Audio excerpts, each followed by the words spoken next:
Telegram Messenger orqali sizga kam foizli kredit taklif qilishganmi? Assalomu alaykum. Bu video sun'iy intellekt tomonidan yaratilgan. Ha, bu haqiqiy odam emas. Ammo tasavvur qiling, shunday odam sizga past foizli kredit taklif qilsa, ishonarmidingiz? Sizga firibgar niqobi ostida Nasiba ismli odam yozadi. Nasiba hammaga kredit deb nomlangan bot kutib oladi. Go'yoki ko'rinishidan aqlli, dindor, qolaversa o'ziga ishongan ayol ko'rinishida. Aslida esa uning orqa tarafida kim turgani noma'lum bo'lgan firibgar.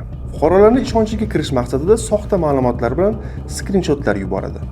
U sizga o'zini firibgar emasligiga ishontirishga hamda sizga kam foizli kredit olib bera olishini aytib, shoshilinch qaror qabul qilish kerakligini aytadi. Sizning ishonchingizga batamom kirish uchun Markaziy bank tomonidan berilgan soxta litsenziyani ko'rsatadi. Rasm ko'rinishida videoga tushib bergan fuqarolarning videolarini sizga yuboradi. Va menga 15 daqiqaning ichidayoq 5.1 foizli stavka bilan kredit tasdiqlandi. Shundan so'ng sizdan shaxsiy ma'lumotlaringizni so'raydi. Sizga ajratilgan kreditni olish uchun sug'urta pulini to'lashingiz kerakligi, ya'ni 350 ming so'm to'lov bor deydi. To'lovni amalga oshirganingizdan so'ng sizga kredit ajratilishini aytadi. Siz u aytgan kartaga pul o'tkazib bergandan so'ng sizni Telegram Messengerdan bloklaydi. Sizdan ushbu kabi sun'iy intellekt tayyorlagan videolardan ehtiyot bo'lishingizni so'rab qolamiz. Ta'kidlab o'tishimiz kerakki, hech qaysi kredit tashkiloti Telegram orqali kredit ajratmaydi.